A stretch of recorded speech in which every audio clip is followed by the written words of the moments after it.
Hey guys, Disorder Magic here, and little bit late covering this one, but it was such a small topic, and I didn't really know how I felt about it. I'm just like, whatever, I'm not going to cover it. But it really does need to be said, because just last week, somebody heard this news, and it was the first time they heard it. So first of all, just more people need to hear this. And secondly, I think I do know what I think about it, and I bet you know what I think about it as well. So way back on June 13th, actually, Wizards announced, so I don't massacre this, let me read it verbatim. So they start with blah, blah, blah, blah, blah, whatever announcements, yay. These are all exciting beginnings, but with new beginning, with no S, comes one ending. I guess that's a valid way to phrase it. In order to make room for the next generation of Magic Digital products, Amonkhet will be the last new content update for Magic Duels. Hour of Devastation will not be released on the platform. Oh, that's correct. They are killing it mid-block. What the hell are they thinking? Now, they go on to say Magic Duels is still downloadable and playable, but our digital teams are focused on the next generation of Magic Digital gaming. We're proud of what Duels accomplished, and we'll be using what we learned from that game to make even better Magic experiences in the future. Like what? Exactly Duels over again? Because they're not kidding. It worked great. It was popular. People liked it. It was cheaper than MTGO. It was friendlier. It was better at teaching people how to play Magic from absolute scratch than a person, honestly. I quite liked it. I thought it was clunky and slow and needlessly, flowery and just animations and crap, and I'd rather just get games over as quickly as possible as if we were playing with paper. But that's just me. And honestly, MTGO and X-Mage are obviously way more suited to that. So those two paragraphs were full of such a load of crap. Let's see if we can break it down. With new beginnings come endings. Not necessarily. You're actually pretty much just choosing to end it. Those two aren't even related. So they said, in order to make room. Let me stop you right there. What the hell are you talking about? It is a profitable, income-based product. It is a product you are making. If you want to add another product, hire more staff. That's what a normal business does. If you want to work on something else, hire someone actually competent, which I'm not even sure that their own on-site staff did Magic Duels. But it was succeeding. It was making money as far as everybody knew. It was popular. And there you go. So here's the problem. It was basically MTGO number 2. You could buy packs, open them, and then that's your card pool. That's it. So here's the problem. Okay? So it's been about 15 years of Magic the Gathering Online, MTGO, the main product.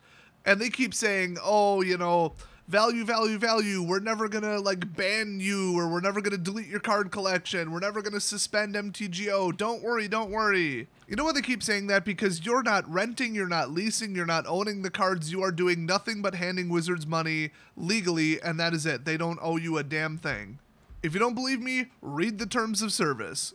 But to extend the whole making room thing, they are hiring Cryptic Studios to pretty well exclusively make one of the new digital titles coming out. It's their big MMO, the massively multiplayer online game that they're making. By the way, it's going to be called MTG Arena. I don't even remember if I'm supposed to tell you that or if that's still on the down low, and I don't care. In fact, here's the logo for it.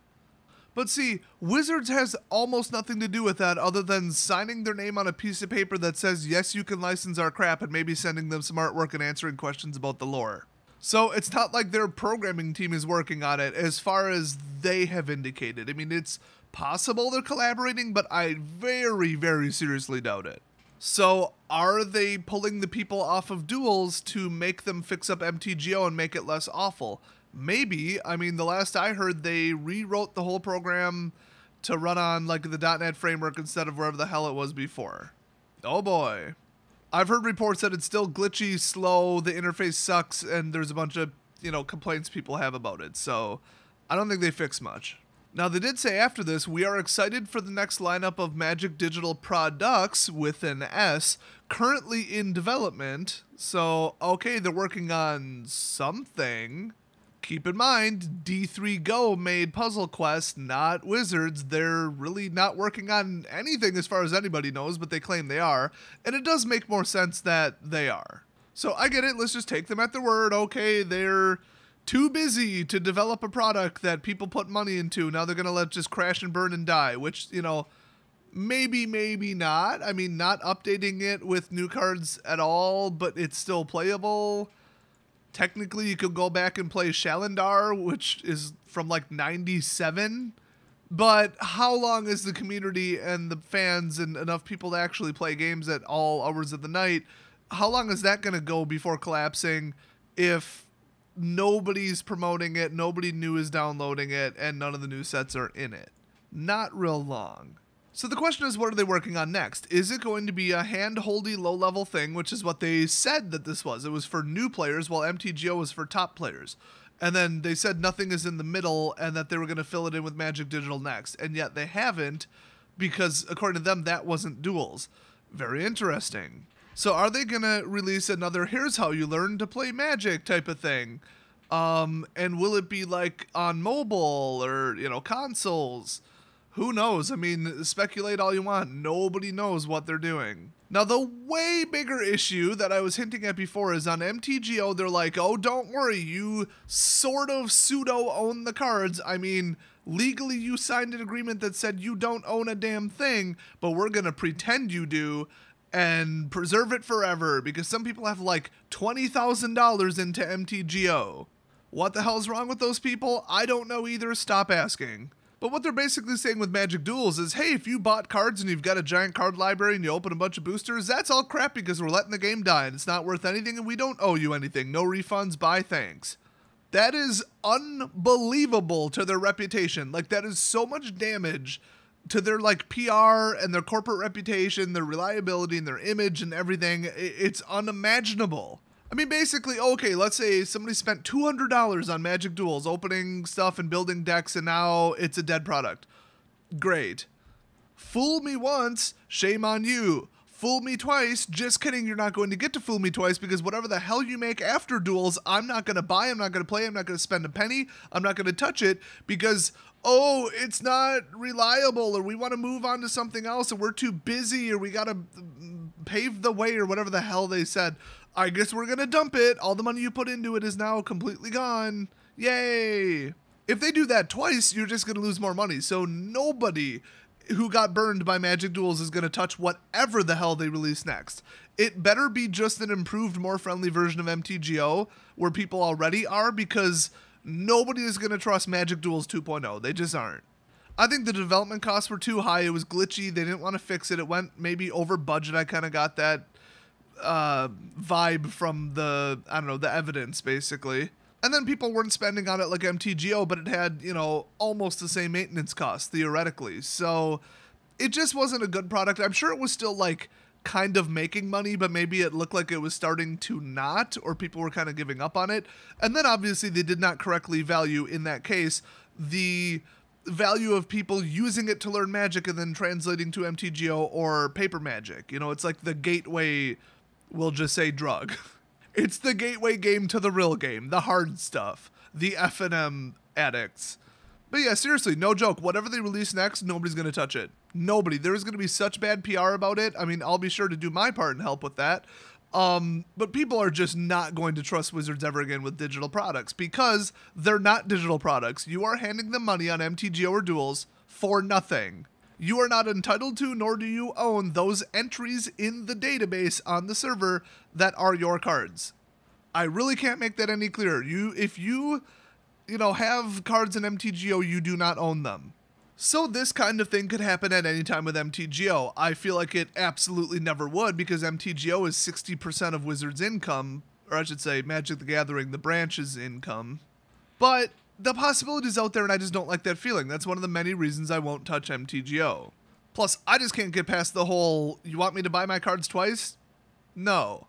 Now, would I touch, like, a mobile game like, Puzzle Quest that's exceptionally made? Probably. Would I play, MMOs, like Arena that's coming out?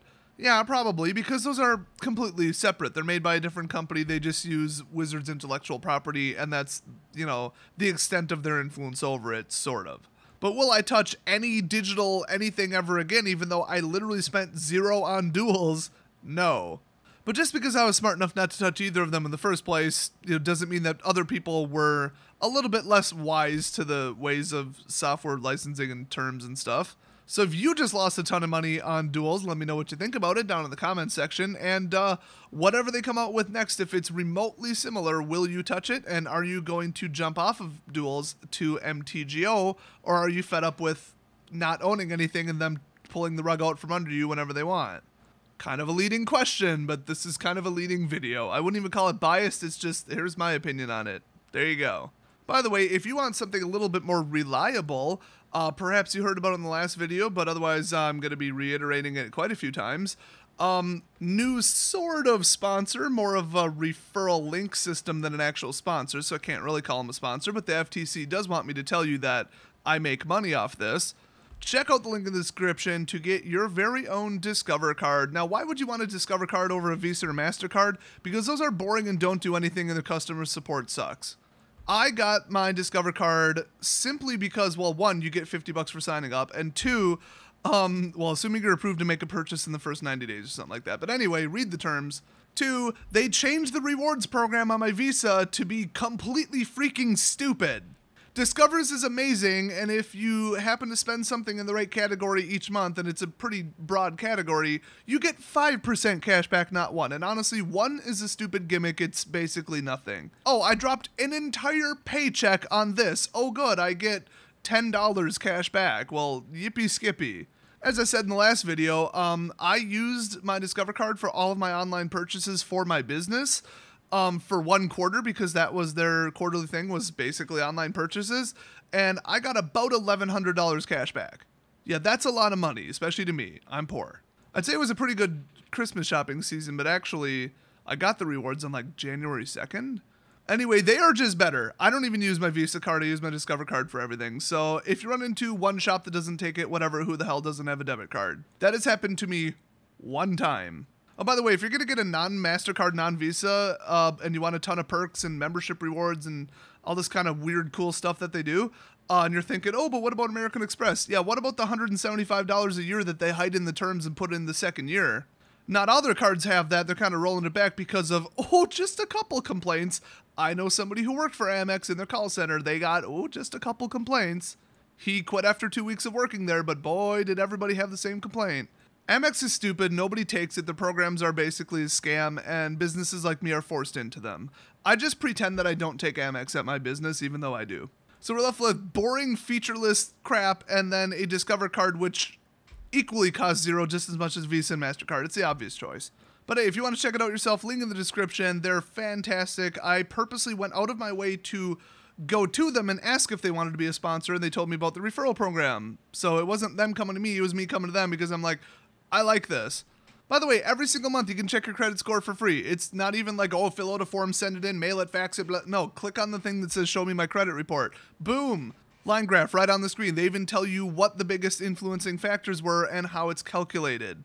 Yeah, for free. It's not like, oh, sorry, you spent less than $1,000 this month and now you're knocked out of our premium. No, you have a Discover card, whether you use it or not, you get all these perks. So sign up. Also, fun fact, when I was 19 years old, I tried to apply for some kind of loan or something. I think it was with PayPal financing, and they could not verify my identity because I had a completely blank credit history. I did not know that that was a thing, and I did not know that Experian had a secondary business model of verifying people's identities and social security numbers. So they said they could not verify my social and that I was a real person that was actually associated with that name because I never had any kind of credit. I mean, I was on my parents' cell phone plan. I didn't rent anything, no utilities under my name. I just had a blank credit history. So if you are 16 or older, get a credit card as soon as humanly possible, whether you use it or not. I would recommend this one. It's awesome. If you make one purchase for like a penny, you get $50. Oh, and you'll exist on Experian system. Trust me, do not make that mistake. It screwed with me for quite a while until I just said screw it and got a crappy Visa that I've now canceled. I think I've been talking about Discover for 2 minutes now, but I really like them. I also really like referral bonuses. Seriously, I need the money. Click the link. Thanks for watching, and I'll see you guys next video.